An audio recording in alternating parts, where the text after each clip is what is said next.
apartheid regime, of course, only left in 1994, and I wonder whether they have left. That is Africa for you. So that the fears of Kwame Nkrumah that if you are not united, we would have problems, started haunting us. He said that if we are not united in the Pan-African spirit, what is going to happen is that the imperialists is going to control us. They are going to emphasize our ethnic differences. And they are going to ensure that we begin fighting amongst one another. And as we do so, they are going to exploit us. And they started. In January 1961, they assassinated Patrice Emery Lumumba, and Congo has never been the same again. In 1963, they assassinated Sylvanus Olympio in Togo, and Togo has never been the same again. Then there were coup d'etats. Kwame Nkrumah himself, in 1966, eliminated via coup d'etat, all his writings, all his speeches banned, never to be read, never to be listened to until 1972, when Ignatius Kutu Acheampong rehabilitated him. Ahmed Ben Bella in Algeria, gone. In Nigeria, Nnamdi Azikiwe and Abubakar Tafawa Balewa, gone. In Mali, Modibo Keita, gone. In Chad, everywhere, coup d'etats. Here in Ethiopia, 1974, if I'm not wrong, coup d'etat and the emergence of the Deg regime. In East Africa, Uganda, coup d'etat, mutinies in Kenya, Uganda, Tanzania in 1971. All orchestrated because we were disunited and we were weak. The predictions of our forefathers and founding mothers that disunited we would remain weak came true. That is the history of it. So that today, when we talk about the African continent and we talk about Pan-Africanism, we must understand it in the context of that history. And you will remember that it is not as if Africa never realized or never recognized that our weakness would be in our disunity. We did. We did. Because regionally we were trying to integrate. We were in the East African community, we were creating the East African community. In South Africa, we were creating SADC. In West Africa, we were creating ECOWAS. In Central Africa, we were creating the Organization of Central African Communities. In the North, we were creating the Maghreb. Even in this region, we were converting IGAD into something in the nature of an economic community. We were creating COMESA. We were aware that Africa could only operate and operate meaningfully if we were integrated. We are not trading with one another. Intra-African trade is not anything beyond 15%, the lowest anywhere in the world. If you look at all our sectors and look at them, look at our agriculture, almost all African countries are net food importers. There is not a single African country that is in meaningful technology. Not a single African country produces a mobile phone. Yet the single most important ingredient in mobile telephony is to be found in the Democratic Republic of Congo. Not a single African country produces a car other than assembling completely knocked down kits. There is no meaningful production of pharmaceutical products in Africa. And if there was any doubt, COVID exposed it. All African countries, the 55 of them, are waiting to either receive Sinovac from China, Sputnik from Russia, AstraZeneca, Johnson or Moderna. And we don't even know what they are because our bureaus of standardization don't know.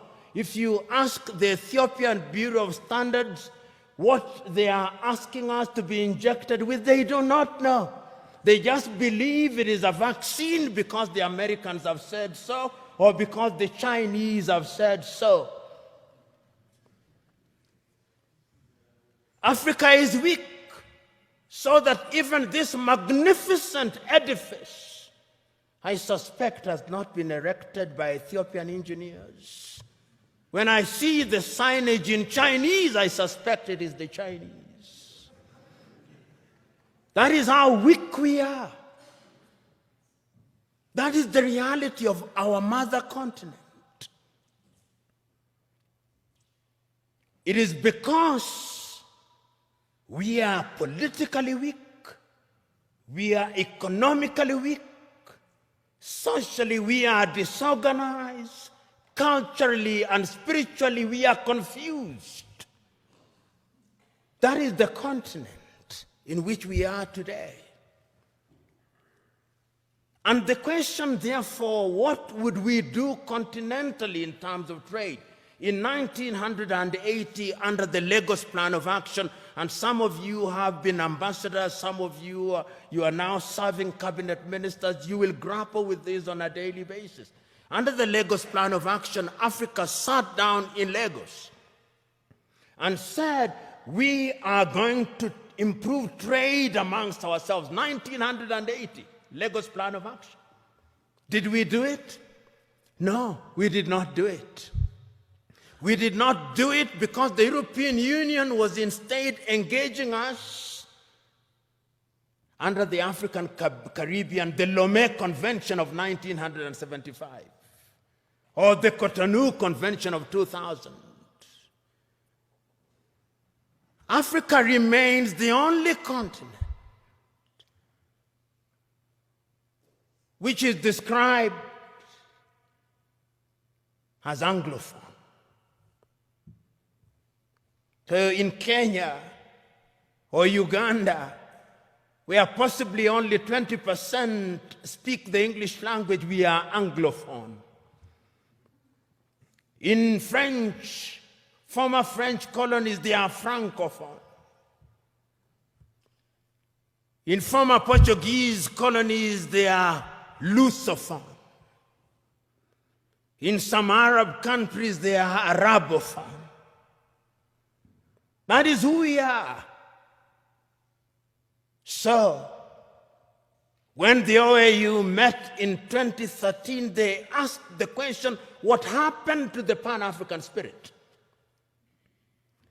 And when, therefore, they met in Sirte, in Libya, under the tutelage at that time of Muammar al-Gaddafi, it was resolved in 1999 that the OAU be renamed and be referred to as the African Union, and it was launched, as you know, in Durban, South Africa in the year 2000. But one of the most important things in the 2013 was the speech of the then chairman of the OAU Council, Nkosazana Dlamini Zuma, here in Addis Ababa in Ethiopia. And I want you to read that letter, which I'll paraphrase, in which she writes an imaginary letter to Kwame Nkrumah. He tells and apologizes to Kwame, telling Kwame, we apologize to you because we did not listen to you. We are weak because we did not listen to you. We are divided into 54, 55, depending on whether the Moroccans agree that Sahrawi is a country. Nobody cares about us. And brothers and sisters, if you want to know how weak we are, and we are weak, look at how we are treated. Last month,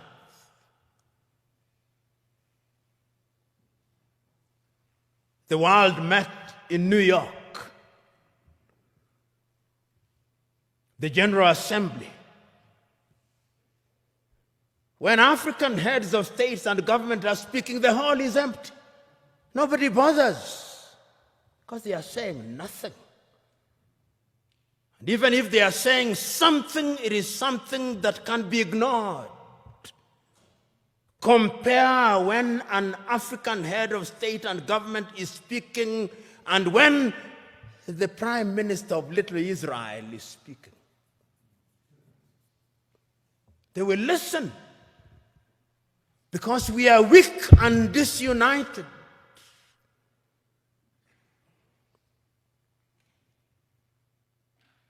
So we have a weak continent because the spirit of Pan-Africanism disappeared.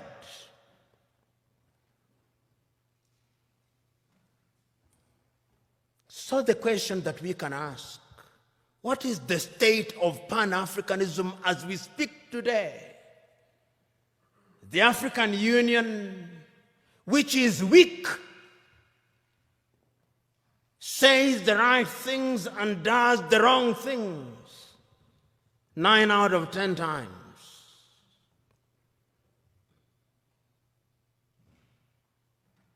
And what are the critical areas in which we are weak? We are weak politically because nobody listens to us. On the 3rd day of March, 1900, on the 6th day of March, 1997, Mwalimu Julius Kambarage of Tanzania, speaking in Accra, Ghana, on the occasion of the 40th anniversary of the independence of Ghana, said, the speech is entitled, "We Unite or We Perish." And Mwalimu says, I want to apologize to Kwame Nkrumah. Those of us who believed in gradualism were wrong. Nkrumah was right. But Nkrumah also did not appreciate the level of suspicion that existed amongst the leaders at that time. Our generation, he says, fought for the liberation of Africa. It is the duty of the new generation to carry the torch forward, he says in his plea. He says that I do not believe that the tribe can be the basis of mobilization in Africa. And he said that as I travel along across the world, people do not care about our Tanzanianness or our Ghanaianness or our Kenyanness or our Ethiopianness. In their eyes, we are all Africans. And perhaps that is what we should use as the building block in order to talk about African unity. But we are not being naive about that unity. Because sometimes when we talk about Pan-Africanism and about African unity, people think we are being too simplistic about it. No, it is not being simplistic and being naive. It is recognizing that as long as we remain the way we are, then Africa in the next 25 years will be recolonized. You know, what is the state of Africa as I speak now? What is the state of your continent as we speak now? Because of our disunity. Because when we are disunited, then it is good for Europe and America. Look at the state of your continent as I speak. Conflicts of one kind or another. I'll name the countries just for you to know how bad it is, because that is how it is. Go to northern Mozambique. The gas that is there cannot be produced because there is conflict. Northern Mozambique. Go to Somalia. Conflict. Here in your motherland, conflict. Go to South Sudan, conflict. Go to Sudan, conflict. Go to Libya, conflict. Go to Central African Republic, conflict. Go to the Democratic Republic of Congo, conflict. Go to Burkina Faso, conflict. Go to Mali, conflict. Go to Chad, conflict. Go to Niger, conflict. Go to Cameroon, conflict. Go to Nigeria, conflict. Do I go on? That is the state of the continent. So that even when we talk about intercontinental trade, you tell me, can you drive from Addis Ababa to Dakar in Senegal?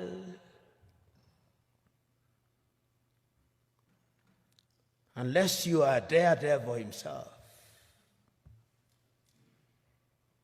Which group will not kidnap or ambush you? That is the state of the continent because we are weak and disunited. I fly from Nairobi, Kenya for 1.5 hours.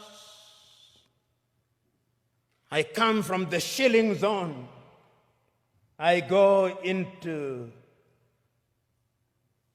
the birr. 33 currencies in Africa. 33 currencies. None of which is used to conclude transactions anywhere. I come to Addis Ababa, Ethiopia, and I show my shilling. They say, what is this? But let me show the dollar. Oh, this is it. Let me show the euro. This is it. 80% of transactions in Africa are concluded outside of the continent in dollars. So you may have the Central Bank or the Federal Bank of Ethiopia, or Mickey Mouse. You may have the Central Bank of Kenya, Mickey Mouse. You may have all these 54 central banks useless. Because we are not playing in the real league, we are playing in the small league. That is the state of the continent. So as you have the honor and privilege of serving in the government of Ethiopia, and as you think about integration, that is the continent in which you are now, weak.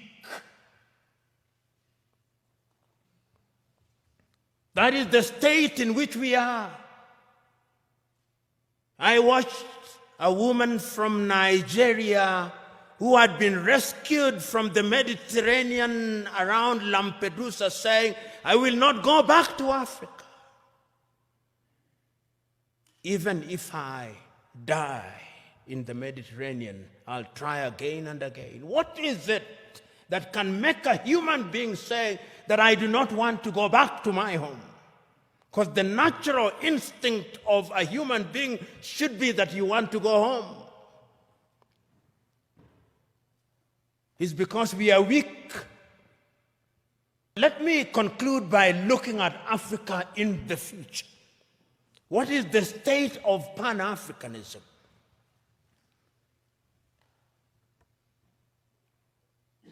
Africa finds herself in a very difficult situation.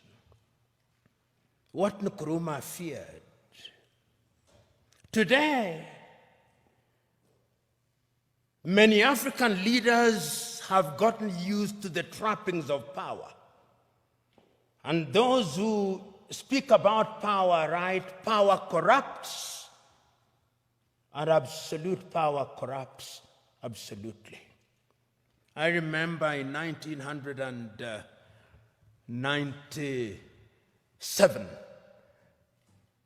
I think, I may be wrong about the year, 1995, I think, I was serving as an intern at the Mwalimu Julius Nyerere Foundation in Dar es Salaam. And I had the privilege and honor of driving with Mwalimu Nyerere in Dar es Salaam. And he had only one guard and a driver. And he stopped at the few traffic lights and only moved when the traffic lights moved. And I asked him, Mwalimu, how did you leave power? He said, oh, when I said I wanted to leave office, there was no shortage of people telling me, don't leave us as orphans. It is very rare to find those in positions of leadership in Africa today who would willingly leave office. Power in Africa is now sought by hook and crook and retained by hook and crook. Because the trappings of power are good. And permit me, when I am gone, even if I irritate you, in fact, perhaps my intention is to irritate you, so that you reflect upon what I'm going to say. And this is a personal thing. I'll give you an example. When I was appointed as the director of the Anti-Corruption Commission, I drove in the morning in my car with my driver. In the evening when I was leaving, there were 3 cars. Mine, what was allocated to me, and another one in front, and another one behind me, and 12 individuals. And I asked, who are these fellows? He said, these are your security. I said, I don't need my security. I don't need 2 cars, I only need 1 car. Because this thing you call security, this is spectacle. And throughout the period that I served, I had only 1 security and 1 car. And I say this because it is in the nature of power to make you use the things that you don't need. And once you get used to them, then without them, you feel empty and lonely. And you will find them. You'll be told, and many of you will love them. They are good. When doors are opened for you, they are good. When you occupy front seats, it is good. When you are addressed, Your Excellency, it is good. When you eat the best food, it is good. When you have security, it is good. But it can also dehumanize you. It can also monsterize you. I am asking you today that part of the problem of Africa is that we found human beings and we monsterize them. Writing in 1983, Nigeria's Chinua Achebe writes in a book which I commend to you, The Trouble with Nigeria, which could as well be the trouble with Africa. He says, the trouble with Nigeria is simply and squarely a problem of leadership. As we look at Africa today, I hope that this administration, which has now committed itself to the Pan-African movement, will think in that direction. And this brings me to what I think should be contemporary Pan-Africanism. If you look at the Treaty of the East African Community, the Treaty of the East African Community says that there shall first be a common market, then a common currency, and political federation, which ought to have happened in the year 2010. East Africa Community should have had its first president in 2010. That is now 21 years, 10 years later, there is no such thing. In ECOWAS, it ought to have been the same. In SADC, it ought to have been the same. I hope that with your population of 120 million, because Ethiopia is an economic powerhouse potentially. Potentially. You know, Pan-Africanism, the new Pan-Africanism must have an economic component of it. That is how I understand Africa Agenda 2063. Africa Agenda 2063 says that by the year 2063, Africa will have pulled up her people into a middle-level economy on 7 pillars, economically, politically, and otherwise. And the Africa Continental Free Trade Area suggests to me that we'll have broken all the tariff and non-tariff barriers. Will we be able to achieve those in the spirit of new Pan-Africanism? Will we have one currency? Will we have one passport? We have already said so under the Kigali Agreement that we are going to have one passport. Will we have one telephone code? We have 55 telephone codes. You move from Nairobi 254, you come here, you have another one, you go to Eritrea, you have another one. There is no connectivity in the 21st century. How can you be taken seriously? Those of you in the United States of America, you fly from Boston, Massachusetts to San Francisco in the West, 6 hours, 40 minutes, the code is 1. The tariff is 1. The COVID test is 1. I moved from Nairobi to Addis Ababa, COVID test. If I don't travel this evening, I'll be subjected to another COVID test. I go to Tanzania, COVID test. Uganda, COVID test. Your nose will begin debating with you.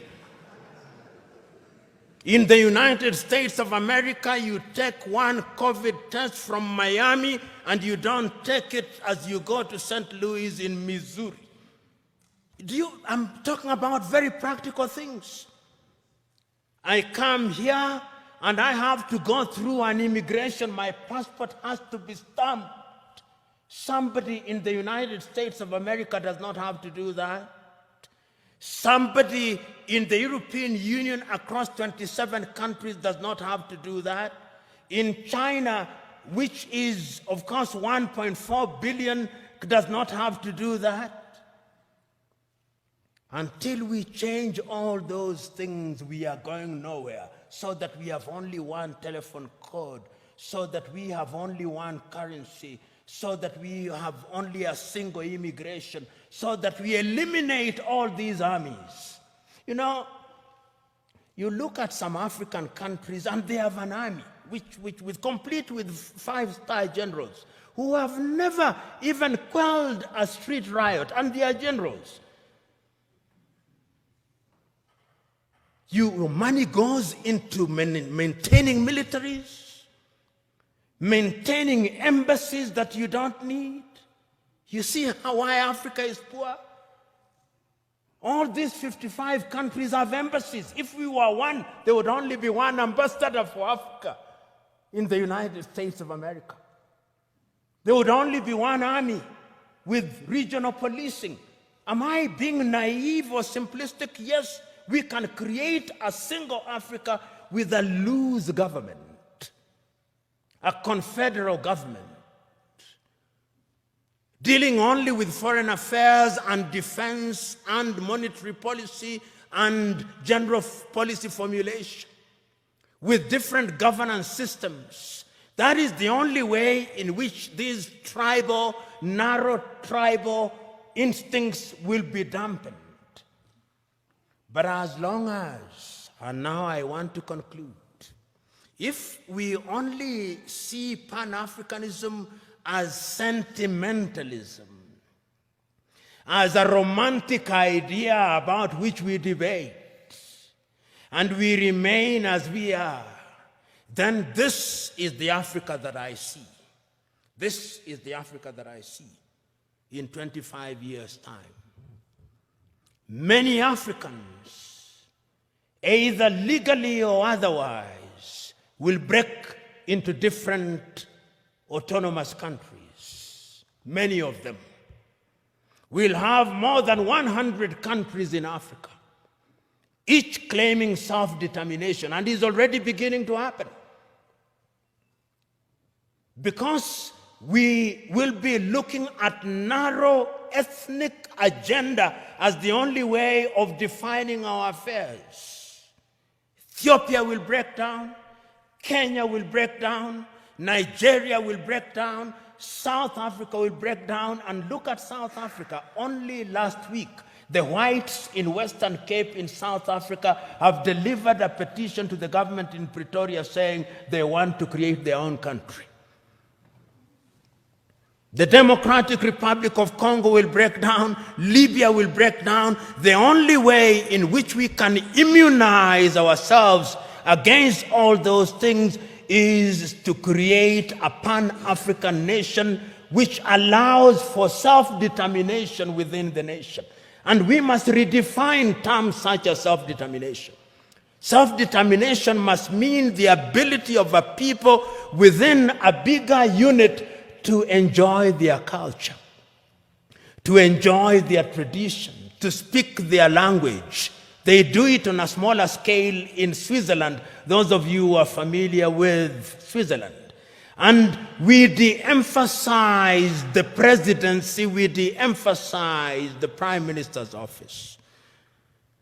Pixley Kaisa Kaseme said, and I conclude with him, Africa is diverse. Some people say that because of our diversity, she cannot unite. She can. Because unity in diversity is possible if we understand what human beings need. In the nature of things, human beings need security. In the nature of things, human beings need food. Human beings need medical services. They need infrastructure. If you have a government that allows that, he said, then it reminds me of the piano. If you press the black button of the piano, it produces some sound. If you press the white one, it produces some sound. But if you press both the black and the white, it produces melodious music. And I think that the new Pan-Africanism must look to that. And you who have the honor and privilege of thinking and working in government, it is your duty to start that journey. It is not going to be easy, but it is an intergenerational journey. Play your part, for it can be done.